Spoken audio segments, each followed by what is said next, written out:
Hello दोस्तों। तो कैसे हैं आप सब। एक बार फिर स्वागत है आपके चैनल एम अचीवर पर।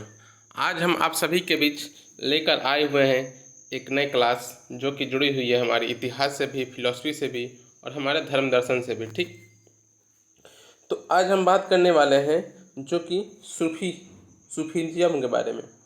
सूफीज़म मतलब सूफीवाद क्या होता है। ठीक, सूफीवाद की शुरुआत कहाँ से हुई, इस शुरुआत के समय जो हमारी प्रक्रियाएं थी, जो इसकी स्थापना करने के पीछे क्या वजह थी। तो आइए हम बात करते हैं, क्लास को स्टार्ट करते हैं। ठीक,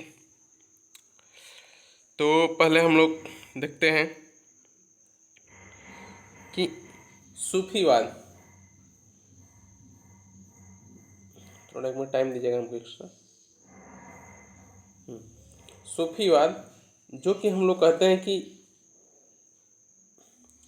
जिसका अगर अर्थ लिए जाए तो सूफी का अर्थ होता है, देखिए सूफी लिखा गया, ठीक है, सूफी, यहाँ पर सूफी होगा। ठीक, सूफी एक अरबी शब्द है। कहाँ का शब्द है? ये अरब में उत्पन्न हुआ एक अरबी शब्द है जिसके कई अर्थ होते हैं, जिसके मायने कई होते हैं। इस एक मायने होता है इसे, इसका अर्थ होता है ऊन होता है। इसका सूफी का मतलब ऊन भी होता है और इसका मतलब शुद्धता और पवित्रता से भी लिया गया है। सूफी का मतलब ऊन भी होता है और दूसरे अर्थों में इसे शुद्धता और पवित्रता से भी लिया गया है। लेकिन हम लोग जब सूफीवाद पढ़ते हैं तो हम इस इन दोनों अर्थों में हम इसे शुद्धता और पवित्रता को मान्यता देते हैं। ठीक, ये मूल रूप से अपने दूसरे अर्थ में ही जाना जाता है। किसके अर्थों में?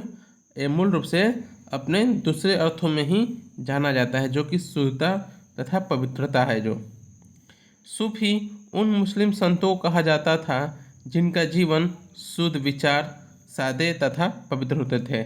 मतलब कि उनकी जो हम लोग सूफीज़म उसे कहते थे, उन मुस्लिम समुदायों को कहते थे जिनका जो जीवन था एकदम सादे था, भौतिक भौतिक वस्तुओं से काफ़ी दूरी थी।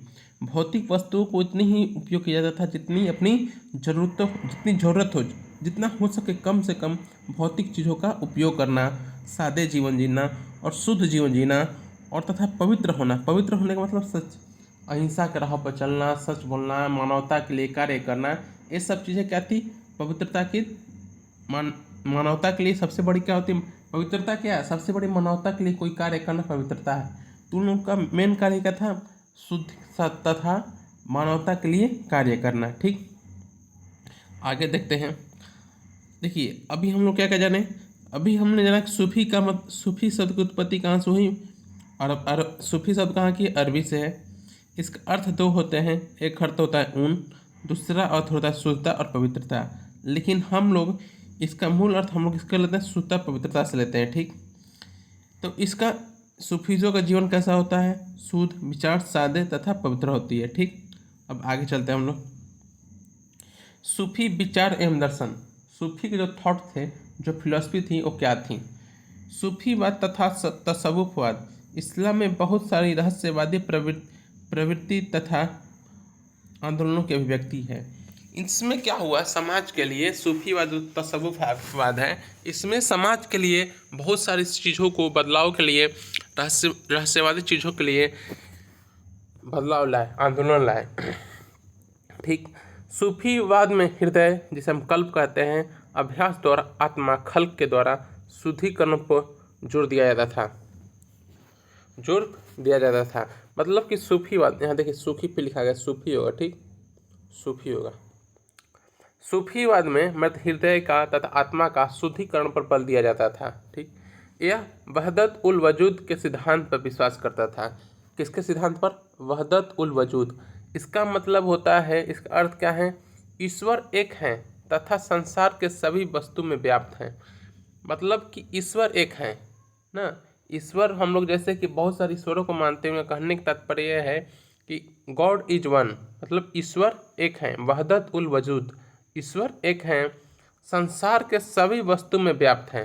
परम तत्व की एकता, मतलब परम तत्व की एकता की धारणा यहाँ पर देखने को मिलती है।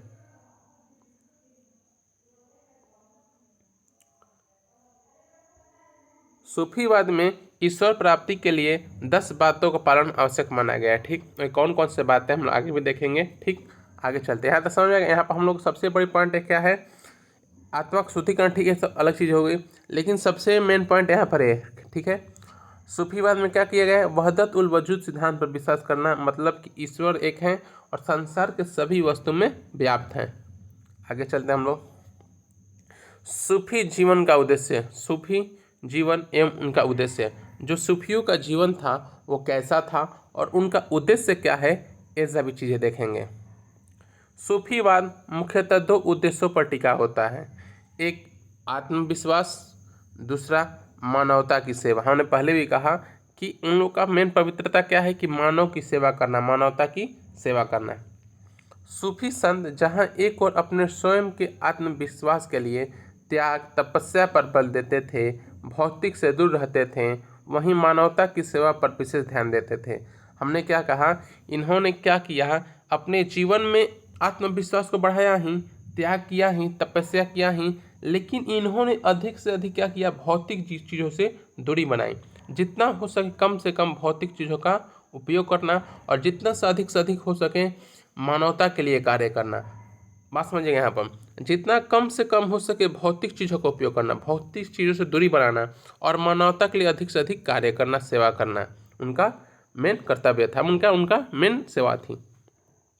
इसके लिए वे अपने निवास स्थानों पर दीन दुखियों की सेवा करते थे। इन सभी के लिए उन लोग एक अपना जो अपने रहने के स्थान थी जो वहाँ पर, तो उन लोग क्या करते थे, तो वहाँ पर अपने जो जो तबके जो कि निचले तबके के लोग थे, जो गरीब लोग थे, जो दुखी लोग थे, उनकी सेवा किया करते थे। ठीक, आगे चलते हैं हम लोग।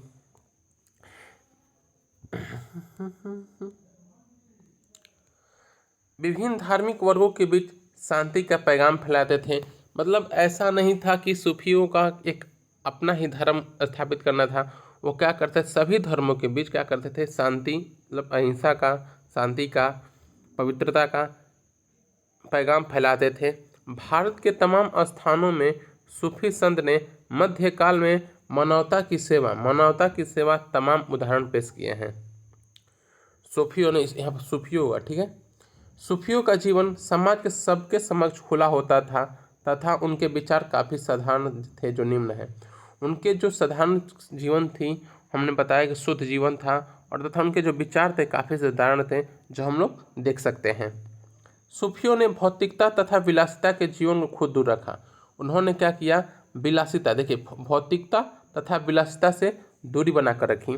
उनकी भौतिक आवश्यकताएं भौतिक ज़रूरतों तक ही सीमित थीं। उन लोग जितना हो सकता था कम से कम भौतिक चीज़ों का उपयोग कर सकते थे, जितना से जितना कम में हो सके हमारी ज़रूरतें सिमट सकें, जितनी कम चीज़ हम अपनी ज़रूरतों को पूरा कर सकें, उनकी यह धारणाएं थीं। उन्होंने अपनी आजीविका के लिए कठिन परिश्रम पर बल दिया। अधिकांश सूफी जीविकोपार्जन के लिए अपने आप पर निर्भर, दूसरे पर निर्भर के बजाय छोटे मोटे व्यवसाय किया करते थे। जो सूफी संत हुआ करते थे, वो क्या करते थे, वो जीविकोपार्जन के लिए वो किसी से चंदा इकट्ठा, किसी से कोई भी चीज़ें इकट्ठा नहीं किया करते थे। वो क्या करते थे, वो खुद का अपना व्यवसाय किया करते थे। सूफी संत जाति पाति, ऊंच नीच, लिंग संबंधी भेदभाव नहीं मानते थे। उन लोगों के पास भेदभाव नहीं माना करते थे। बहुत सारे सूफियों ने कई प्रकार के हिंदू व्यवहारों को भी स्वीकार किया। ठीक है, मतलब कि इन्होंने क्या किया, जो दूसरे धर्मों की अच्छाइयाँ थीं, उन्होंने उन सभी चीज़ों को उन्होंने स्वीकार भी किया, हिंदू व्यवहारों को स्वीकार भी किया।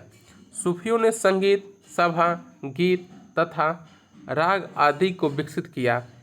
इन्होंने संगीत को अल्लाह से मिलना का एक माध्यम समझा। इन्होंने कहा कि जो हमारे संगीत है, इन्होंने कहा कि अल्लाह से मिलने की एक माध्यम को समझा। यही कारण है कि कव्वाली तथा गज़ल का भारत में प्रारंभिक विकास सूफी संत के माध्यम से हुआ। जो कव्वाली है, जो कि हम लोग कह सकते हैं एक व्यक्ति के खत्म हो जाए दूसरे व्यक्ति, जो कंपटीशन के तौर पर गाया जाता है, एक कव्वाली है। और जो गज़ल है, एक किसकी शुरुआत की गई, किसके द्वारा, ये सूफियों के द्वारा ही शुरुआत की गई थी। ठीक, गज़ल जैसे कि वो अफसाना जिसे अंजाम तक लाना न हो मुमकिन, एक खूबसूरत मोड़ देकर छोड़ देना अच्छा। तो ये सब चीज़ें सूफीवाद में गुरु जिसे कि हम पीर कहते हैं।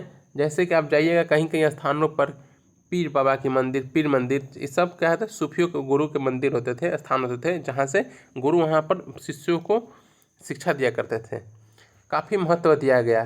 पीर के बिना शिष्य, मुरीद जिसे कहते हैं, मुरीद, शिष्य के तत्व ज्ञान नहीं मिल सकता था।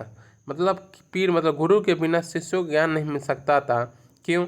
क्योंकि गुरु को एक ऐसा मार्गदर्शक बताया गया है जिसके बिना गंतव्य मतलब कि अपने रास्ता, अपनी मंजिल तक नहीं पहुंचा जा सकता। अतः पीर तथा मुरीद के बीच, मतलब कि शिक्षक और विद्यार्थी के बीच ना, टीचर और स्टूडेंट के बीच, मतलब कहने का मतलब पीर तथा मुरीद के बीच एक आध्यात्मिक संबंध होता है, मतलब कि एक स्पिरिचुअल रिलेशन होती है। अक्सर गुरु अपने शिष्यों में से ही अपने कार्यों को आगे ले जाने के लिए वली अर्थात उत्तराधिकारी का चुनाव करते थे। जो पीर होते थे वो अपने शिष्यों में से देखते थे कौन शिष्य जो हमारे कार्यों को आगे की ओर अच्छे तरीके से लेकर जाए, उसकी क्या करते थे, चुनाव करते थे, जिसे हम वली कहते थे। वली वली व अली, ठीक, वली, जिसे हम उत्तराधिकार का चुनाव करते थे। ठीक, समग्र सूफी व्यवस्था व्यापक रूप से दो भागों में बटी थी। जो सूफी व्यवस्था थी, पूरी सूफी व्यवस्था थी, वह दो भागों में बटी थी। एक थी बासरा, एक थी बेसरा। बासरा मतलब इसके तहत वे सूफी आते थे जो इस्लामिक नियम पर निर्भर थे। मतलब इस्लामिक नियम पर निर्भर करने वाले को बासरा कहते थे। बेसरा उसको कहते थे, वे सूफी आते थे जो इस्लामिक कानूनों से बंधे होते थे। मतलब कि वो जो बासरा जो थे सिर्फ नियमों को मानते थे इस्लामिक, लेकिन जो बेसरा जो थे इस्लामिक कानून से बंधे हुए थे, उन्हें हम बेसरा कहते थे। आगे और फिर देखेंगे। तो आज के लिए इतना ही। सूफीवाद के लेक्चर नंबर पार्ट 1 था। हम पार्ट 2 में कल फिर से आपके लिए क्लास लेकर प्रस्तुत होंगे। आज के लिए इतना ही। धन्यवाद आप सभी का।